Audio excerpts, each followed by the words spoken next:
galab wanaagsan magacaygu waa Maheesh waxaan dhashay sanadkii 1979 waa laga yaabaa inaan sii joogo halkan 2030ka ama 2040ka haddii aanu caalamku markaa dhammaan uusan suulin hadda waxaan rabaa inaan ogaado halkeen joogay 1979 ka hor markaan dhintase halkeen ahaan doonaan joogi doonaa haddii la ii qoray inaan caalamkan joogi doono muddadaasi xadidan iyaan matala aniga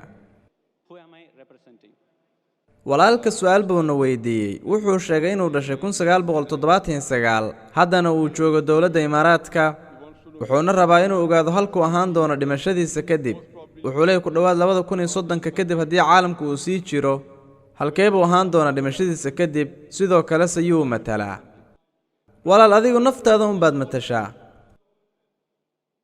haddii wax isbedel aysan kugu dhicin oo aad waxba qarin adigu naftaada un baad matashaa oo dabiici tahay taas waa nambarka koobaad arinta ku saabsan markaa dhimata kadib adigii ayay kugu xiran tahay waxa aad raacsan tahay haddaad raacsan tahay kitaabka kutubta ugu dambeeya quraanka kariimka dhimashadaada kadib jannada ayaad gali doontaa haddii aad khilaafsan tahay sharciga Allah oo aad khilaafsan tahay kitaabka ugu dambeeya kutubta waa quraanka jaxiima ayaad gali doontaa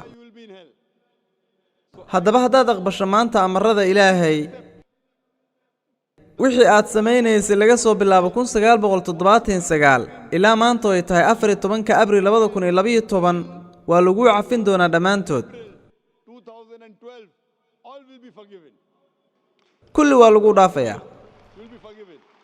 sidaa darteed wixii aad hore u samaysay dhan laguma xisaabinayo sababtoo rasuulkeena Muhammad sallallahu alayhi wasallam wuxuu yiri ilbiriqsiga iyo xilligu qofku islaamka soo galo dhammaan dunuubtiisa hore dhan waa laga tirayaa sidaa darteed iyadoo la cuskanayo inta aad raacsan tahay tacaaliimta Allah subhanahu wa ta'ala waxaan awoodaa inaan kuu sheego halkaad ahaan doonto laakiin ma garanayso adigu markaa dhimanayso haddii aad tiraado adiga arrintan aniga ma garanayo maxaan sameyn doonaa laga yaabo inaan noolaan doono ilaa 2030ka sidaa darteed aniga islaamka waxaan geli doonaa sanadka 2029ka walaal aniguna ma aqaano adiguna ma garanaysid inta aan noolaan doono sidoo kale waxaa tiri haddii caalamku uu sii jiro aniga ma garan karo marka caalamku dhamaanayo Allah wuxuu ku leeyahay quraanka suuratul luqmaan suurada 31 aayada 34 ma jiro axadaan ilaahay ahayn oo garanaya goormee saacadu dhacaysa goormee adduunku dhamaanaya anagu ma ogin ma sanadan sii joogi doona sidoo kale ma ogin waqtiga ilaa goormee sii noolaan doona sidaa darteed waxaa wanaagsan inaad aqbasho xaqiiqada ilbiriqsiga aad ogaato adiga laguma xisaabin doono wixii hore kadibna waxaa isku dayaysaa inaad ku dadaasho inaad raacdo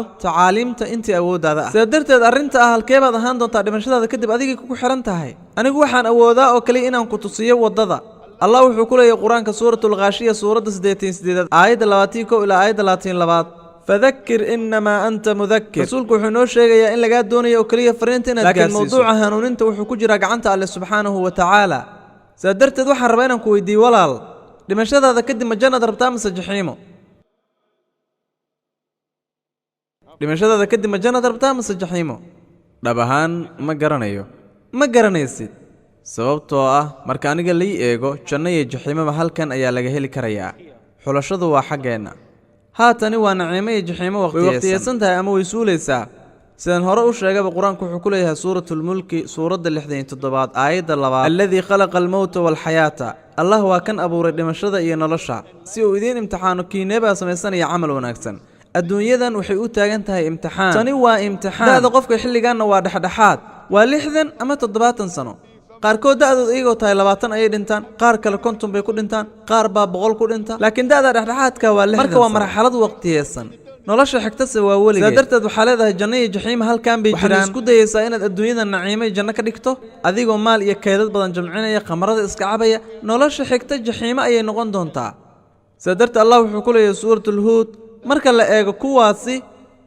doonaya naciimada adduunyo Allah wuxuu siin doonaa naciimada adduunyo wuxuuna ka xarimi doonaa naciimada aakhiro kuwaasi doonaya naciimada aakhiro Allah tan adduunyo iyo tan aakhiro wuu siin doonaa sidaa darteed haddaad tahay ganacsade oo midkood kugu yiraahdo dhibaatooyin yaryar ayaa ku soo maraya iyo culaysyo yaryar muddo 70 sano ah kadibna nolosha xigta waxaad ku jiri doontaa naciimo daa'ima iyo farxad aan dhammaad lahayn noloshan waxba maaha marka la barbar dhigo nolosha xigta ka ganacsada ahaan waxaan hubaa inaadan diidi doonin inaad wajahdo dhibaatooyinka iyo mashaakisha yaryar ee sanadaha yar. Tusaale haddii aad imtixaan leedahay, imtixaanka ka hor waa inaad dadaasho oo aad u shaqaysaa oo aadan hurdinooda seexan muddo gaaban. Kadibna imtixaanka ayaad meel sare tagaysaa. Haddaba imtixaanka ka hor waa daalaysaa oo dadaalaysaa, laakiin mustaqbalka ayaa wanaagsanaan doona. Waa isla mid walaal, noloshan waa imtixaan marka loo eego nolosha aakhiro.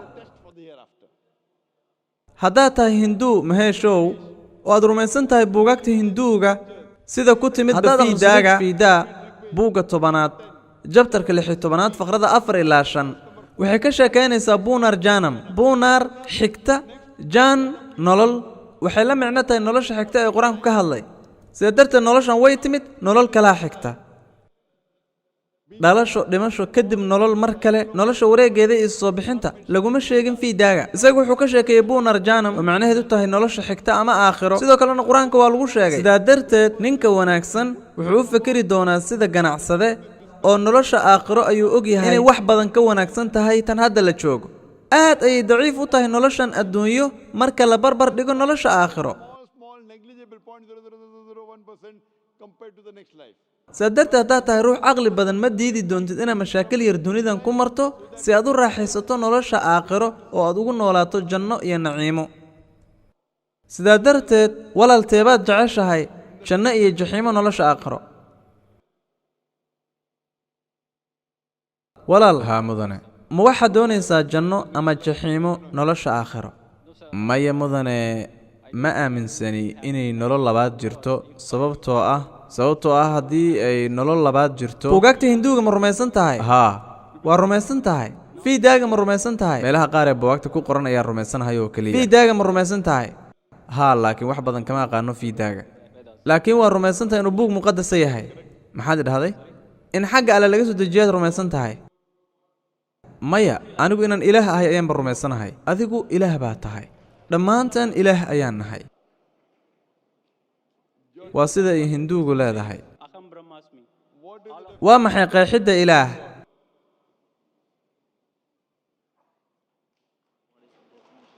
ma garanayo aniga. waxaad leedahay ilaah baa nahay, adigu ilaah baa tahay. markaan ku weydiiyey qeexidda ilaahina waxaad leedahay marka sidaa darteed waa in lagu bixiyaa ma aqaano, anigana ma aqaano. aniga nafteyda waan aqaanaa. hagaag, waxaad leedahay ilaah baa nahay, adiguna ilaah baa tahay. waxaan nahay qayb ilaahay ka mid ah. aniga waxaan ku weydiiyey qeexidda ilaah, kadibna waxaad ii sheegtay inaadan garanaynin. adiga ingilish miyaad ku hadlaysaa mise wax kale? ingilish baan ku hadlayaa. haddaba waa maxay qeexidda ilaah? ma qeexi karayo inaan dareemo. haddaba haddaadan garanaynin sidee baad u leedahay anigu ilaah baa nahay, adiguna ilaah baa tahay? laakiin waan dareemi karaa, qayb kasta oo gudaheenna ayuu ku jiraa. waa maxay qeexidda ilaah? waxaad leedahay meel kasta ayuu joogaa, adigu ma ilaah baa tahay mise wax kale? wax kasta ka hor ii qeex ilaah. haddii qeexiddaada ilaah aysan sax ahayn, waan kuu sheegi doonaa midda saxda ah. waa maxay qeexidda ilaah? qeexid dhaboo ilaahay ku saabsan ma hayo. taa micnaheedu waxa weeyaan inaadan rumaysnayn. anigu kama sheekaynayo ilaah adigu aad ka sheekaynayso. sidaa darteed waxaa lagaa rabay inaad i weydiiso qeexidda ilaah, aniguna waan kuu sheegi lahaa. haa mudane, ma ii sharixi kartaa? haddii aadan garanaynin maxaad samaynaysaa? ma waxaa lagaa rabaa inaad weydiiso mise wax kale? haa, i weydii, anaa kaaga jawaabaya. waan kuu sheegi doonaa qeexitaanka ilaah marka la fiirsho fiidaaga iyo obanishaadka, kadibna qur-aanka aynu imaanaynaa. haddaad akhriso jandogiya obanishad jabtarka 6aad qaybta 2 faqrada 1 rabbigu waa waaxid, mid labayana ma lahan. haddaad akhriso shiftaa shafaataara obanishad jabtarka 6aad faqrada 9aad waa sanskrit. macnaheedu waxay tahay rabbiga ma jiro wax ka sarreeya, laba waalidna ma laha. allah ma jiro wax hogaamiya, ma jiro ilaah kale, ma jiro aabba iyo hooyo uu leeyahay. sidoo kale waxaa lagu sheegay shifata shafaatar obanishad jabtarka 4 faqrada 19aad rabbigu ma lahan barathima. barathima waa erey sanskrit, macnaheedu waxa weeyaan taallo ama sanam ama sawir ama wax kale oo calaamada. rabbigaasi ma lahan sawir, farshaxan ama meel lagu sawiray ama taallo loo taagay ama sanam ama wax kale. sidoo kale waxaa lagu soo celiyey yaajurfeed jabtarka 32 faqrada 3aad rabbigaasi ma lahan sawir, farshaxan ama meel lagu sawiray ama taallo ama sanam ama wax kale. sidoo kale waxay leedahay buugaagta hinduuga Dyotya naste, nina naste kinchan. ilaahu waa keli mid labeeyana ma lahan weligii Not in the least. sidaa darteed marka la eego qeexitaanadan ilaahu waa keli wax lamidana ma jiraan qur-aanku wuxuu ku leeyahay suuratul ikhlaas suuradda 112 aayadda 1 ilaa 4 qeexidda alle waxa weeyaan qul huwa allaahu axad dheh allah waa keli allaahu samad allah waa kan danaha loola qasdo lam yelid walam yuulad wax ma dhalin lama dhalin walam yakun lahu kufuwan axad wax lamidana ma jiraan Nothing like him. qul huwa allaahu axad dheh alle waa keli adigu ma qofka keliya adduunyadan ku nool baa tahay mise aniga ah qofka keliya adduunyadan ku nool maya ama haa waxaan ahay bini aadam ma keligaabaa adduunka bini aadam ah maya aniga mid ka midaan ahay qul huwa allaahu axad dheh alle waa keli allaahu samad allah waa kan awoodda weligii ah leh adigu awood weligeeda maaleeda oo xoog badan maya haddaba sideed ilaah ku noqon kartaa aniguna awood weligeed ah oo xoog badan ma lihi sidoo kalena ilaah maahi lam yelid walam yuulad waxna ma dhalin lamana dhalin adiga laba waalisoo kuma dhalin mise Were you born or not? haa haddaba sideed ilaah ku noqon kartaa anigana sidoo kale waa la ii dhalay sidee baan ilaah ku noqon karaa aniga carruur baan leeyahay adigu carruur ma leedahay Do you have children? haa haddaba sideed ilaah ku noqon kartaa marka walam yakun lahu kufuwan axad ma jiro wax lamida ama u eg anigu waxaan ka sheekaynayaa qeexitaankayga ilaah qeexitaankaaga ilaahay aad u taqaano anigu taa kama hadlayo anigu waxaan ka sheekaynayaa qeexitaankayga ilaah aan u aqaano iska hilmaam adiga qeexitaankaad u taqaano anigu kaa kama hadlayo laga yaaba inuu qeexitaan beena yahay uusan ahayn ilaaha dhabta ah anigu kama hadlayo ilaaha adigu aad ka sheekaynayso waa alle keli ah waa waaxid waa allaha danta loola qasdo waxba muusan dhalin isaga lama dhalin sidoo kale wax lamidana ma jiraan marka lagu dhiso qeexitaanadaas adigu naftaada ma ugu yeeri kartaa ilaah aniguse ma ugu yeeri karaa naftayda ilaah haddaad u fiirsato waad awooddaa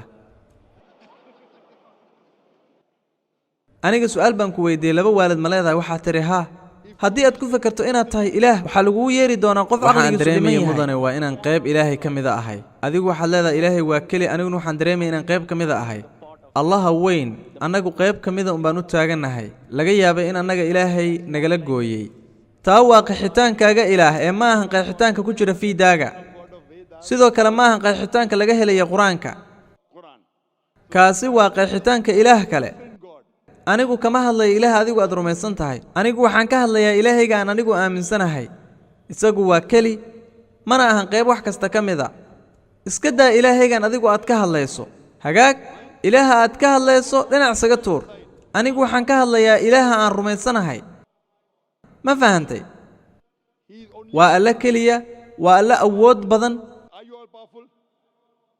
adigu ma haysataa awood aad u weyn oo la yaab leh ma haysta awood noocaa ah haddaba matid adigu ilaah aan ka hadlayo dhinac isaga tuur ilaahaas aad ka hadlayso hagaag anigu allahayga ayaan ka hadlayaa sidaa darteed laa ilaaha waxay la micno tahay inaanay jirin ilaahyada kale ee beenta ah dhinac isaga tuur marka anigu waxaan ka hadlayaa qeexidda dhabta ah marka midkood ka hadloo yidhahdo laba lagu daro laba waxay la micno tahay 5 middaasi waa xalka haddaba xisaabtaas dhinac isaga tuur anigu ilaaha aan ka hadlayo waa alle keli ah waa alle danaha loola qasto waa alle aan wax dhalin isagana aan la dhalin alle wax lamida aysan jirin ma lahan laba waalid ma lahan ilmo uu dhalay mana jiro shay u eg isagu waa keli Like him, he's only one.